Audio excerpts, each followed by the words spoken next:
Naufrage. Jonathan Kay alluma son cigare malgré la brise sur le pont supérieur. Les cheminées du Manchester crachaient à plein poumon une épaisse fumée noire de charbon. C'était le premier soir de la traversée. New York avait disparu comme une Lilliput, laissant place à une côte évanescente et bientôt à l'immensité de l'océan. La comtesse Sacha Orloff avait aussi embarqué. Jonathan Kay, que tous appelaient J.K., l'avait croisé sur une passerelle d'accès et dès lors il savait qu'il aurait à supporter cette vieille chouette pendant 5 jours à la table du pacha. Ce soir, il se reposait dans sa cabine et essayait de ne plus penser à rien. Deuxième jour de traversée. En ce jeudi de 1929, J.K. s'éveilla presque serein, ne pensant plus à ses affaires. Il traversait une énième fois l'Atlantique à la recherche de nouveaux financements et de nouveaux partenaires financiers dans les capitales européennes.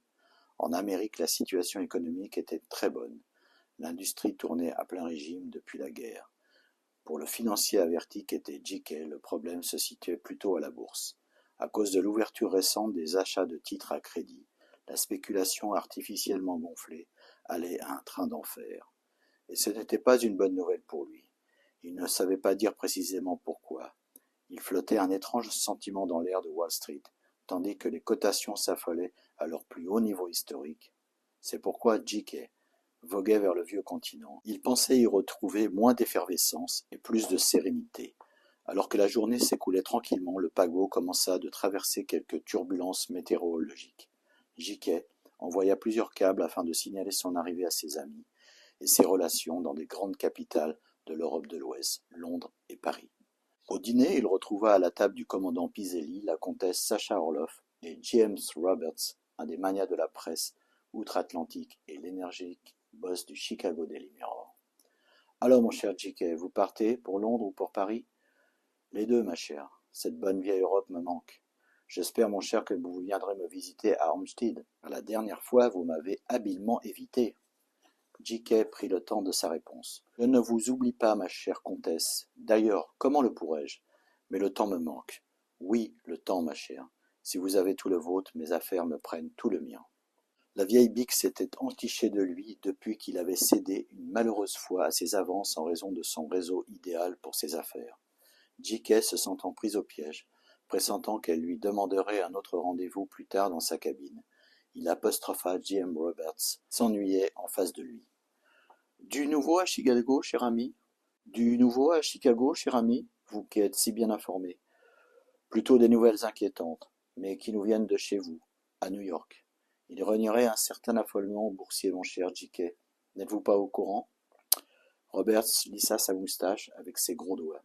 « Si, on vient juste de m'en informer. » J.K. parut un peu dépité. Le repas se déroulait en mondanité qu'il détestait. De plus, on avait placé la plus jolie jeune femme à côté du pacha et loin de lui. Ce qui le raidit un peu plus. Des plats raffinés essentiellement issus de la cuisine française défilèrent pendant la discussion entre J.M. Roberts et J.K., qui lui fit part de son inquiétude. Malheureusement, je l'avais pressenti, la situation ne pouvait perdurer ainsi. À ce moment précis, un serveur impeccable de la Blue Star Line se rapprocha de J.K. et lui tendit un petit papier.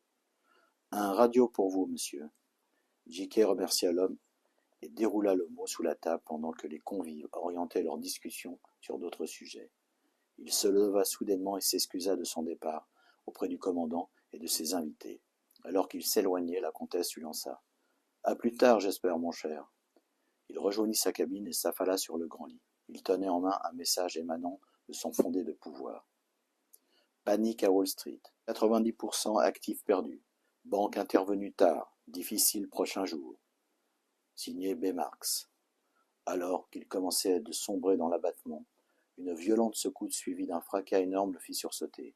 Son lit s'était légèrement déplacé, la tempête avait redoublé d'intensité, et, curieusement, coup de tabac n'avait pas été annoncé aux passagers. Troisième jour de traversée. La tempête s'était déchaînée toute la nuit. J.K. se réveilla groggy. Après plusieurs dizaines de câbles échangés toute la journée, la situation de ses affaires se révéla encore plus critique. Au fil des heures, le spectre de la ruine lui apparaissait plus clairement encore. Alors que la tempête avait cessé, l'équipage annonça que le paquebot allait se dérouter pour une opération de sauvetage en mer. Il s'agissait d'un très gros voilier, un chalutier Grandvillet, en perdition dans l'Atlantique Nord. Arrivés sur les lieux du naufrage en fin d'après-midi, 7 pêcheurs dont le patron avait pu seulement être repêché sur les 20 membres d'équipage. Quatrième jour de traversée. Les marins furent le divertissement préféré des passagers de la première classe durant quelques heures. Puis l'indifférence l'emporta rapidement. Jiquet put approcher 2 des marins pêcheurs qui lui donnèrent le récit du naufrage. Toute proportion de risque physique gardée, leur situation le ramena à la sienne. On pouvait faire naufrage de différentes façons, mais le résultat était le même. Ces marins pensaient en premier à leurs femmes et à leurs enfants. Jiquet, lui, pensait qu'il n'avait eu ni femme ni enfant, mais beaucoup d'aventures sexuelles bien souvent en rapport avec ses affaires. Il avait du mal à être en empathie avec ces hommes frustres. Malgré cette différence, il pouvait les trouver très intéressants humainement. Qu'est-ce qui pouvait l'éloigner autant de ces hommes simples et nature? Il ne savait l'expliquer. Depuis la fin de l'après-midi, ils s'étaient tous les trois assis au grand bar du pont supérieur bien éclairé à Giorno. Se saouler avec des marins expérimentés était la meilleure idée que Jiquet avait trouvée afin de noyer sa morosité. Il recevait des câbles de plus en plus inquiétants émanant de son fondé de pouvoir. Il descendait les vermouths Bianco Dry au même rythme effréné que les 2 pêcheurs leur bière. Jiquet soutenait parfaitement la conversation à ces 2 Français dans leur langue natale. Ils expliquèrent à Jiquet qu'ils appartenaient à un des derniers équipages de Terre-Neuve basé à Granville. À l'évocation de la perte de leur coéquipier, des sanglots étouffèrent leur voix, car ils avaient effectué de nombreuses campagnes de pêche à la morue sur le même voilier terre-neuvier. 15 saisons passées ensemble avaient soudé dans les épreuves ces marins endurcis. Pendant qu'ils s'étendaient sur les détails de la pêche à la morue verte et des différentes phases qui composaient sa préparation et sa conservation, Jiquet sombrait petit à petit dans la rêverie. Il n'écoutait plus vraiment, mais acquiesçait poliment à leur dire par respect pour ces hommes courageux. Il pensait égoïstement à sa situation. Très probablement, il serait ruiné avant son arrivée prévue pour mardi à Southampton. L'affolement boursier allait crescendo et les faillites explosaient. Sa banque ne répondait plus. Seul son fondé de pouvoir lui envoyait des radios toutes les heures. Jiquet s'abreuvait maintenant au bourbon. Les 2 pêcheurs continuèrent à la bière et devinrent intarissables sur leurs exploits passés.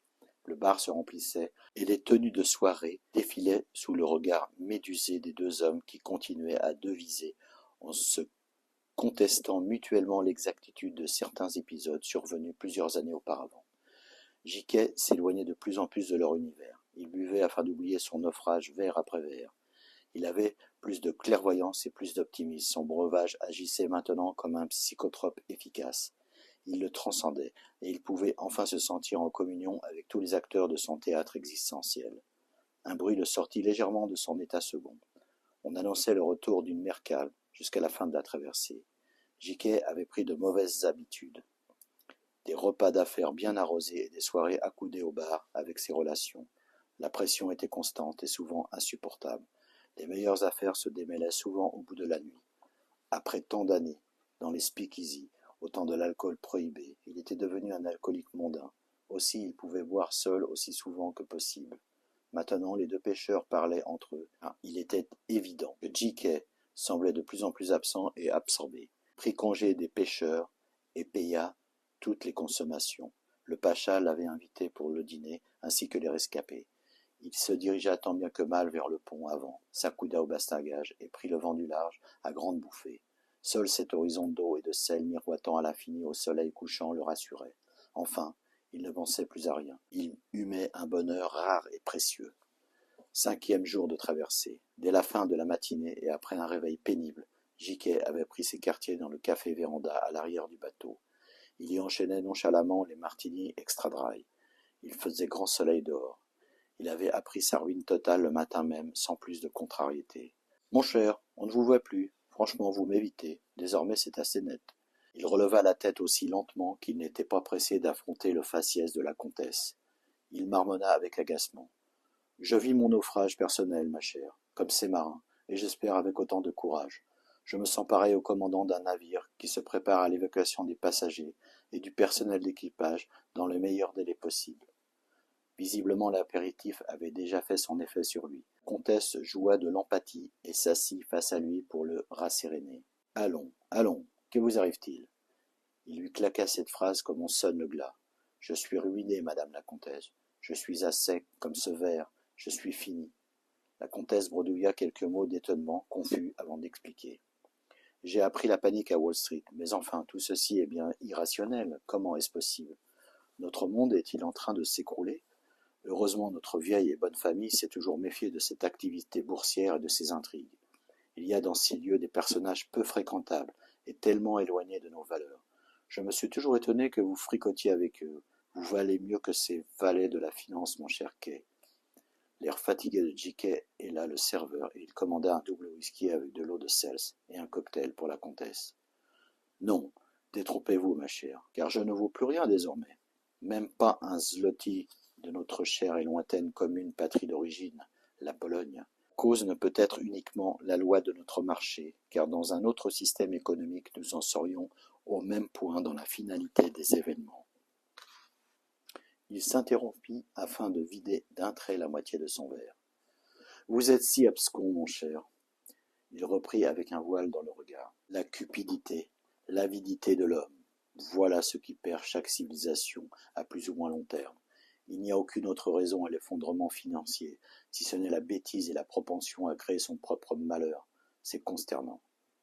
Demain, nous débarquerons, et nous parlons de ce que nous pourrons faire pour vous à Armstead, tranquillement. Parlez de quoi, ma chère, au juste? L'affaire est entendue. Je pense m'orienter vers une autre activité, moins lucrative, certes. Vous savez, je suis fatigué des intrigues boursières et financières. Je veux maintenant donner un vrai sens à mon existence. Vous n'avez ni enfant ni famille, qu'allez-vous faire? À moins que vous souhaitiez en créer une, mais ce n'est guère le moment. J'ai décidé durant cette dernière nuit d'insomnie d'aller sur la terre de mes ancêtres. Vous savez ce qu'est un shtetl, comtesse?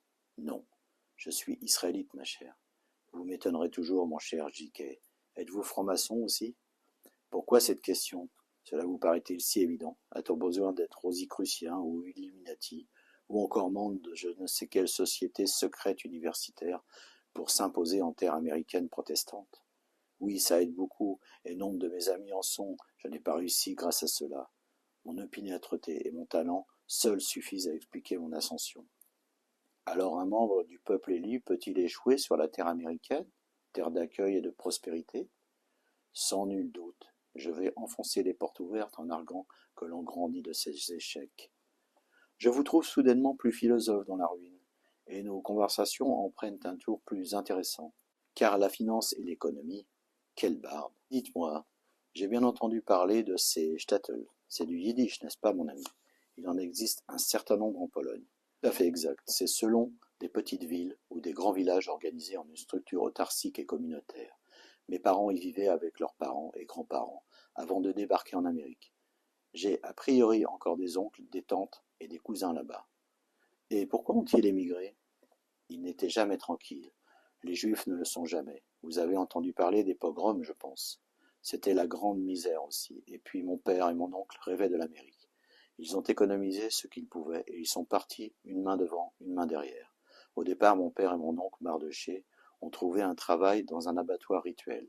Bien plus tard, ils ont ouvert ensemble une épicerie à Brooklyn. Mes parents, mon oncle et mes grands-parents sont maintenant décédés, malheureusement. Seule ma tante Esther vit encore à Brooklyn. Qu'attendez-vous donc retrouver dans ce shtetl? Mes origines, la vie de mes ancêtres, savoir d'où je viens. Même s'il n'y avait que des ruines, j'irais quand même. Les ruines, la ruine, ça nous guette tous. Ne sommes-nous pas tous que des ruines potentielles? Même vous, ma chère comtesse, on oubliera jusqu'à vos titres de noblesse lorsque vos précieux os seront réduits en poussière. Au-delà même de la mystique judéo-chrétienne, la physique nouvelle aussi nous réduit à de la poussière d'étoiles. Ne serait-ce pas plutôt votre santé que vous ruineriez à boire autant, mon cher? Ce n'est pas exclu. D'autant perdent la vie en faisant naufrage en mer, d'autres en se noyant dans un verre. Boire ne résout rien, ne pas boire non plus d'ailleurs. Au 6e jour, à Southampton, un quai embrumé accueillit le Manchester. J.K. en descendit hagard au bras de la comtesse Sacha Orloff, après une nuit passée dans sa cabine. Toute honte bue.